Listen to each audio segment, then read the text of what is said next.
Thank you so much for being here today at the 20th Century Fox panel for this much-awaited movie that's going to be coming to you June 7th. Now, just a quick personal note. Oh, no, wait. Hold on a second.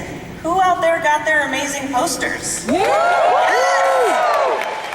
so make sure that you're part of the social media conversation and post those bad boys up because you need to make everyone else super jealous. Okay, I've already done it and I've gotten a lot of angry DMs. It feels so good, trust me. So now to my personal note, because I am such a huge fan of Wondercon. I've done so much work with these folks that made this movie we're about to talk about. And it's really special because I just got this new job announced as Ms. Movie Phone. Right? Thank you. Well, so here's the thing. Like, I've used that service forever. It really meant a lot to me as a tiny movie nerd. When I saw the very first movie in this series, like, I was like, beep, boop, bop, boop, beep. Hello. And so I feel like I've been waiting nearly my entire life to introduce this panel to you in this exact way. So for those of you who are familiar with the Movie Phone legacy, you're gonna know what I'm about to do. And for the rest of you, you're getting a preview of what's to come because I'm going to be everywhere super annoying you all the time. You ready? Go for it. Hello and welcome to Wondercon. You have selected Dark Phoenix.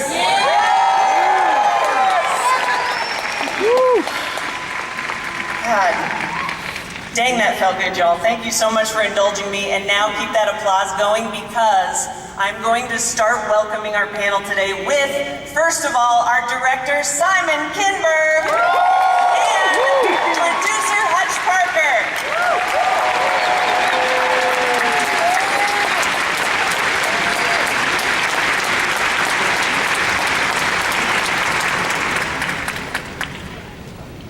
Wow, a lot of people. Right? Very cool. It's happening, you guys. Yes, it is. Thank you guys for being here. So Simon, ease us into this. Tell us the end of Dark Phoenix. Everybody dies. They turn to dust. That was nuts. Oh no, too soon. But actually, so Dark Phoenix for X-Men fans is like, it's very, very fresh in our minds all the time. It's a great storyline. I've seen it a little bit before. Yep. But tell me why right now was the moment for this movie to get made. Well, Dark Phoenix was my favorite storyline, being a hardcore comic reader growing up. And I always imagined if there was ever going to be an X-Men movie, I never thought I'd be involved in it, but if there was ever going to be an X-Men movie, that's the one I wanted to see. And like you said, you saw it a little bit in X3, but you didn't see the real Dark Phoenix story in that movie. And so when we did Days of Future Past, one of the things that I loved about that movie is we got to reset the timeline in a way that made it possible to do a real version of the Dark Phoenix story. And that's what we tried to do with this movie, is to give you all of the elements that you loved from reading the comic, all of the things that made Chris Claremont's comic run so iconic and sort of survived forever. And do it in a way that was emotional and intense and intimate and also cosmic. So this is the first X-Men movie that goes out into outer space, as you're going to see a little bit of today. It's the first X-Men movie that has an alien in it, that does a lot of the things that we weren't able to do with X3. And I think why now is we feel like you've lived with this family for almost 20 years in one form or another, and we felt as though hopefully we had earned our way back into doing this story. And one of the wonderful things that a lot of movies have done, and certainly MCU has done it perhaps the best, is tell intergalactic comic book stories. And so we felt like you all were ready, and we were ready to do our version of that. You ready? Hutch, you guys have been making superhero movies before it was cool, right? Yep. I mean, you're allowed to take credit for that here in this environment. But can you talk about, like, the very first one in context with this one? And was there something back then that you were worried about, or something that was difficult that has really changed now? Great question. Yeah, you know, I think the first X-Men sort of paved the way to me for all of the comic book movies that followed, because it was the first one, opening with that scene in Auschwitz, taking something that was real and painful and depicting it the way it was depicted, suggested for the first time that you could tackle more than special effects and comic ideas. And to me, everything that's flowed since then has kind of grown from that moment. I think, candidly, in the early days of, even back at X3, there was still a little bit of caution about how willing the audience would be to embrace what I would call a more authentic approach to the comic books. And something I struggled with as an executive at Fox, trying to get certain movies made. And then I think in the last couple of years, for me, Logan and this film, did something different, which is dig into these characters and these issues in ways that we hadn't before.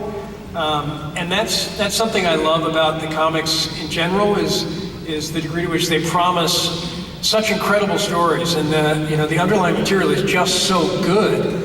And frankly, I think it's better than we've been as storytellers in some cases. And this is a film that I think aspires to try to really tackle all of the potential of that while honoring the legacy and the characters and our wonderful cast. I think Simon has done a pretty masterful job at doing that, which we're going to share a lot of with you today.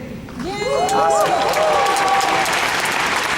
So let's talk, Simon, about this being your directorial debut, because you're behind the scripts for so many of these. Many.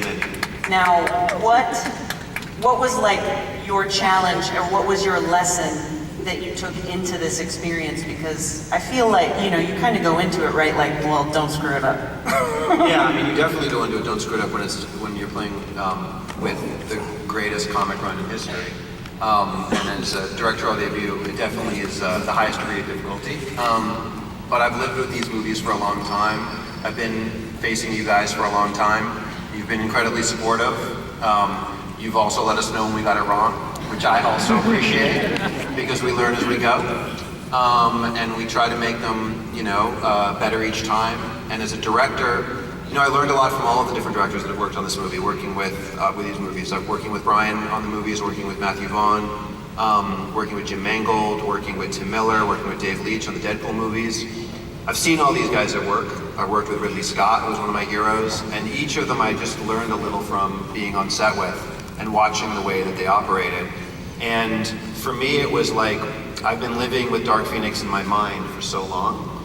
To actually express it on screen, I felt like I could just take what was in my mind and filter it through these incredible people that I was working with, because Hutch being a great partner, that we've worked on a bunch of these movies together, and I had an insane team.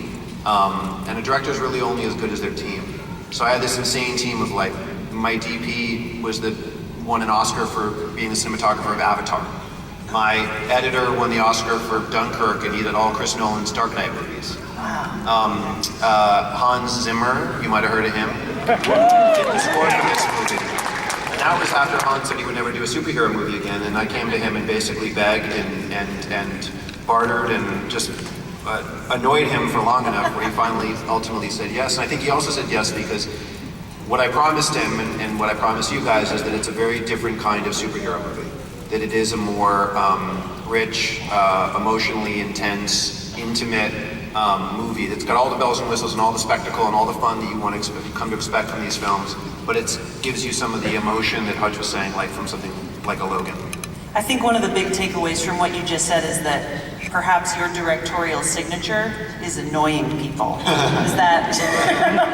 I mean, I'm just into my it. general signature, I think. Okay, cool, awesome. To everything.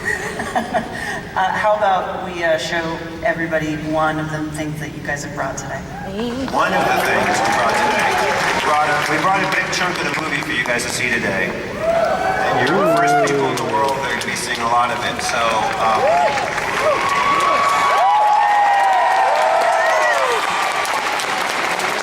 hope you applaud like that anymore after you see it.